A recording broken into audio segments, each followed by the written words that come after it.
Hello class, today I'm going to be demonstrating how to make homemade hamburgers with a certain technique that I'll introduce later in the video.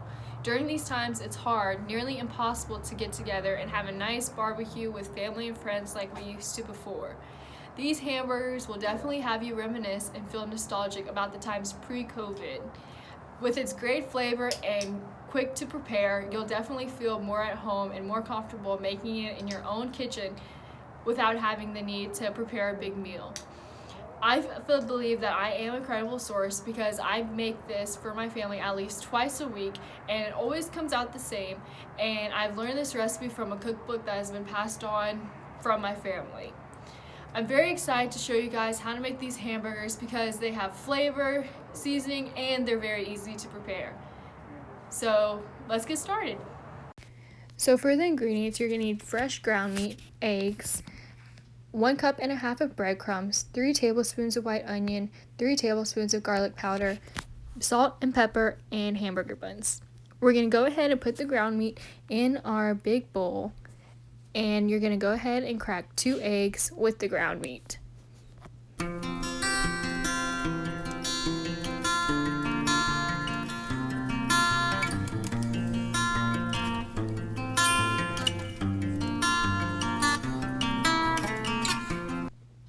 Next, you're going to go ahead and take 1.5 cups of breadcrumbs. Here I'm just eyeballing it, but I measured it out and you would be using 1.5 cups. So you just sprinkle that on top like so.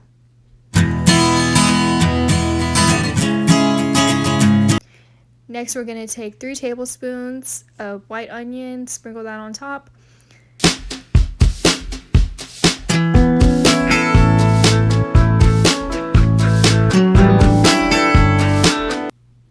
And we're also going to take 3 tablespoons of fine garlic powder.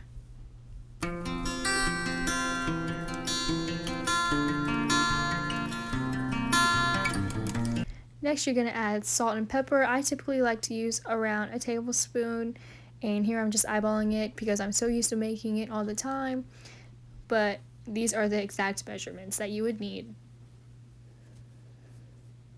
So now we're going to use our hands to mix them together and make sure the seasoning spread out evenly. After mixing your hamburgers, instead of baking them very thin, I'm going to show you how to do this special technique. So you're going to start by rolling your hamburgers in a ball, and then eventually make sure that all the creases are gone so there's no open areas. Continue rolling it. And then you're going to eventually flatten it out, but not too thin. So next, after flattening it out, you're going to take it in your palms and use your 2 index fingers to press in the hamburger deep down in the middle to create a dense ball area, which will be only hollow in the middle. This will make it from puffing up into being like a meatball, which some hamburgers do end up eating that way if you don't use this certain technique. So here we have our complete hamburger.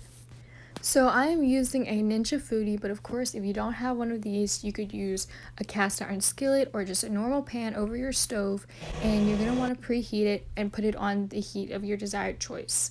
And make sure that you pan it every time so it doesn't stick to the pan.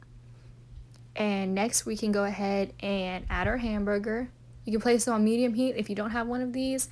I'm cooking them for 8 minutes, and then after 4 minutes out of the 8, I'll flip them and then let them cook for 4 more. So it is a total of 8 minutes. In here, I'm flipping the other 2 hamburgers, which were thin, but the one all the way to the top left right there, that's actually going to be my desired hamburger. And I also like to add an egg to it. Now we're going to start with mayonnaise, ketchup, and mustard.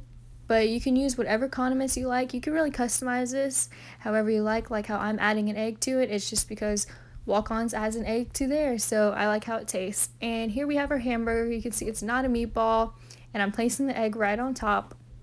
You could add pickles, tomatoes, lettuce, whatever you like, and here is the finished product. Thank you guys for bringing your attention to my video, and I hope you guys liked the technique just as much as I did. Definitely let me know if you try it out, because I feel like everyone, if they make homemade hamburgers, does do it a little bit differently, but I wanted to show you guys a special way how I do mine.